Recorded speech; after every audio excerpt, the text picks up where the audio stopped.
আঘাতে এখন ধ্বংসস্তূপ ইসরায়েলের বিশ্বসেরা বিজ্ঞান গবেষণা কেন্দ্র, শুধুমাত্র যার অবকাঠামোগত মূল্য $50 মিলিয়ন। এটি এমন একটি প্রতিষ্ঠান যেখানে ইসরায়েলের সব গর্ব করার মতো গবেষণা হতো। বিভিন্ন রোগ নিয়ে গবেষণা ছাড়াও এই প্রতিষ্ঠান ইসরায়েলের সামরিক প্রযুক্তি উন্নয়নে সরাসরি ভূমিকা রাখে। ইসরায়েলি সেনাবাহিনীকে কৃত্রিম বুদ্ধিমত্তা, ড্রোন নিয়ন্ত্রণ, উন্নত অস্ত্র, সাইবার প্রতিরক্ষা এবং পারমাণবিক প্রযুক্তির ক্ষেত্রে সহায়তা দিয়ে থাকে। ওয়াইজম্যান ইনস্টিটিউটে ইরানের হামলা ইসরায়েলের জন্য বড় ধাক্কা। ইরানের হামলায় পুড়ে ছাই হয়ে গেছে এখানকার বছরের পর বছর ধরে চলা গবেষণার পাণ্ডুলিপি। রোববার ভোরে শুধুমাত্র ইসরায়েলি ভূখণ্ডেই নয়, বরং তাদের বৈজ্ঞানিক গর্বের কেন্দ্রস্থলেও গভীরভাবে আঘাত এনেছে ইরানি মিসাইল। ধ্বংস হয়ে গেছে ৪৫টিরও বেশি ল্যাব। এর মাধ্যমেই নিজেদের তুখোড় মেধাবী পরমাণু বিজ্ঞানীদের হত্যার প্রতিশোধ নিল ইরান। ওয়ালটন বিএলডিসি ফ্যান, খরচ বাঁচে 65% পর্যন্ত। ওয়ালটন বিএলডিসি ফ্যান ছড়ায় স্বস্তির সবুজ হাওয়া। দখলদার দেশটির শীর্ষস্থানীয় গবেষণা প্রতিষ্ঠান ওয়াইজম্যান ইনস্টিটিউট অফ সায়েন্স এর মাধ্যমে ইসরায়েলি বিজ্ঞানীদের কাছে ইরান পাঠালো এক শীতল বার্তা। সেই বার্তা হলো, ইসরায়েলিদের বৈজ্ঞানিক দক্ষতা, গবেষণাও এখন ইরানের লক্ষ্যবস্তু। ইসরায়েলও স্বীকার করে নিয়েছে যে তাদের গড়ে তোলা এই ল্যাব হামলায় পুরোপুরি ধ্বংস, যেটিকে বলা হয়ে থাকে ইসরায়েলের মুকুট রত্ন, প্রাণভোমরা। ভবনটি এখন ভুতুড়ে বাড়ির মতো ভগ্নদশা নিয়ে ঠায় দাঁড়িয়ে আছে। যে কোনো সময় এটি হুড়মুড়িয়ে পড়ে যেতে পারে। ওয়াইজম্যান গুঁড়িয়ে দেওয়ার পর এখন ভয় পাওয়ার সময় হয়েছে ইসরায়েলি গবেষকদের। বছরের পর বছর ধরে চলা গবেষণা হারিয়ে রীতিমতো ভয়ে কাঁপছে বেনিয়ামিন নেতানিয়াহু। তার বিচলিত অবস্থা প্রকাশ্যে এসেছে গণমাধ্যমেও। সামনে এখন ধুধু অন্ধকার দেখছেন নেতানিয়াহু। ওয়াইজম্যান ইনস্টিটিউটের ফিজিক্স ও কেমিস্ট্রি বিভাগ পারমাণবিক গবেষণায় সক্ষমতা তৈরি করেছে, যা ইসরায়েলের পারমাণবিক অস্ত্র কর্মসূচির জন্য সহায়ক। এছাড়া এই ইনস্টিটিউটে যুদ্ধক্ষেত্রে রোবট বা ড্রোন ব্যবহারের জন্য এমন সেন্সর তৈরি করা হচ্ছে যা মানুষের ত্বকের মতো স্পর্শ অনুভব করতে পারে।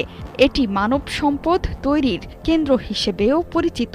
এই ইনস্টিটিউট থেকে যে গবেষকরা বের হন তাদের অনেকেই পরবর্তীতে ইসরায়েলের সামরিক শিল্প বা গোয়েন্দা সংস্থায় গুরুত্বপূর্ণ দায়িত্বপদে আসীন হন। ওয়াইজম্যান অন্যান্য ইসরায়েলি বিশ্ববিদ্যালয়ের মতোই বহুমুখী গবেষণা প্রতিষ্ঠান। এটি ইসরায়েলের প্রতিরক্ষা প্রতিষ্ঠানের সাথে সম্পর্কযুক্ত, আর এই কারণে এটিকে লক্ষ্যবস্তু করা হয়েছে। ১৯৩৪ সালে প্রতিষ্ঠিত হয়েছিল ওয়াইজম্যান। বিশ্বের শীর্ষ গবেষণা প্রতিষ্ঠানগুলোর মধ্যে একটি এই গবেষণা প্রতিষ্ঠান। প্রতি বছরই শত শত গবেষণাপত্র প্রকাশিত হয় এখান থেকে। তবে ইরানের আঘাতের পর এখন বন্ধ এই প্রতিষ্ঠান। সেখানে এখন অবশিষ্ট আর কিছুই নেই। জোহরা চৌধুরী সেতু। חיסול האיום האיראני והכרעת החמאס. Well, I think it's very hard to make that request right now. ইরানের পারমাণবিক কেন্দ্রে মার্কিন হামলার পরই সুর নরম করেছেন ইসরায়েলের প্রধানমন্ত্রী বেনিয়ামিন নেতানিয়াহু। এবার তিনি সুবোধ বালকের মতো আচরণ করছেন। এবার তিনি কথা বলছেন শান্তির পক্ষে। ইরানের পারমাণবিক কর্মসূচি ও ব্যালিস্টিক ক্ষেপণাস্ত্র উৎপাদন কেন্দ্র ঘিরে চলমান উত্তেজনা এবার নতুন মাত্রা নিয়েছে। নেতানিয়াহু জানিয়েছেন, ইরানের বিরুদ্ধে তাদের সামরিক অভিযান এখন শেষ পর্যায়ে রয়েছে। একটি রেকর্ড করা ভাষণে নেতানিয়াহু বলেন, ইরানের পারমাণবিক কর্মসূচি ও ক্ষেপণাস্ত্র সক্ষমতা নির্মূলে ইসরায়েল ও যুক্তরাষ্ট্র যৌথভাবে যে সামরিক অভিযান চালিয়েছে তাতে মারাত্মক ধ্বংস নেমে এসেছে। তার দাবি, ইরান যেন ইসরায়েলকে দীর্ঘমেয়াদী এক অসম যুদ্ধের ফাঁদে ফেলতে না পারে, তাই আগেভাগেই তারা এই পদক্ষেপ নিয়েছে। নেতানিয়াহু জানান, যুক্তরাষ্ট্রের সর্বশেষ হামলায় ইরানের অন্যতম গুরুত্বপূর্ণ পারমাণবিক স্থাপনা ফোর্দোতে বড় ধরনের ক্ষতি হয়েছে। যদিও তিনি ক্ষয়ক্ষতির পরিমাণ নির্দিষ্ট করে বলেননি, তবে এটিকে তিনি গুরুতর ও কার্যকরী বলে উল্লেখ করেছেন। তার ভাষায়, আমরা হুমকি সরিয়ে দিচ্ছি। আমরা আমাদের অপারেশনের শেষ প্রান্তে। যতক্ষণ পর্যন্ত লক্ষ্যে পৌঁছানো না যায় ততক্ষণ আমরা থামব না। নেতানিয়াহু আরও বলেন, আমরা যুদ্ধকে অপ্রয়োজনীয়ভাবে দীর্ঘ করতে চাই না, কিন্তু অসম্পূর্ণ রেখেও থামতে পারি না। আমাদের লক্ষ্য পূরণ হলে যুদ্ধ শেষ হবে। ইসরায়েলের প্রধানমন্ত্রীর দাবি, ইরান দুটির প্রধান অস্তিত্বগত হুমকি তৈরি করেছিল। 1, তাদের পারমাণবিক কর্মসূচি, 2, ব্যালিস্টিক ক্ষেপণাস্ত্র উৎপাদন। নেতানিয়াহুর ভাষায় এই দুটি হুমকি আমরা একে একে সরিয়ে নিচ্ছি। আমরা প্রায় পৌঁছে গেছি, আমাদের মিশন প্রায় সম্পন্ন। তিনি আরও বলেন, আমাদের কাছে গুরুত্বপূর্ণ গোয়েন্দা তথ্য রয়েছে।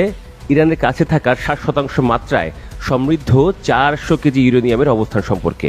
এই ইউরেনিয়াম যে পরমাণু বোমা তৈরির পথে একটি বড় পদক্ষেপ, তাও উল্লেখ করেছেন তিনি। তবে এই বিষয়ে বিস্তারিত তথ্য প্রকাশ করেননি।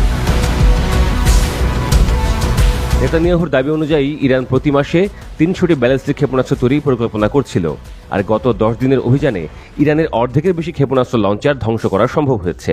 তিনি বলেন, এই অভিযান শুরুর আগে মার্কিন প্রেসিডেন্ট ডোনাল্ড ট্রাম্পকে বিষয়টি অবহিত করা হয়। ট্রাম্প এই অভিযানকে সমর্থন দিয়েছেন এবং নেতানিয়াহুর মতে ট্রাম্প বুঝেছেন যে এটি শুধু ইসরায়েলের নিরাপত্তা নয়, গোটা সভ্যতার জন্য গুরুত্বপূর্ণ। গাজার প্রসঙ্গেও বক্তব্য দিয়েছেন নেতানিয়াহু। তিনি বলেন, ইরানই হামাসকে শক্তি জুগিয়ে যাচ্ছে। ইরান দুর্বল হলে হামাসের অস্তিত্বও নড়বড়ে হয়ে যাবে। তাই এই অভিযান গাজার পরিস্থিতিকেও প্রভাবিত করবে। গাজায় যুদ্ধ চলছে 20 মাস ধরে। নানা মধ্যস্থতার পরও এখনও কোনো শান্তি চুক্তি হয়নি। ইসরায়েল বারবার বলছে হামাস আত্মসমর্পণ না করলে যুদ্ধ থামবে না। বর্তমানে ইসরায়েল একসাথে 2টি ফ্রন্টে যুদ্ধ করছে, একদিকে ইরান, অন্যদিকে গাজা। নেতানিয়াহুর সাম্প্রতিক বক্তব্যে যুদ্ধ শেষের ইঙ্গিত থাকলেও বিশেষজ্ঞরা বলছেন এখনো বেশ কয়েকটি ধাপ পেরোতে হবে।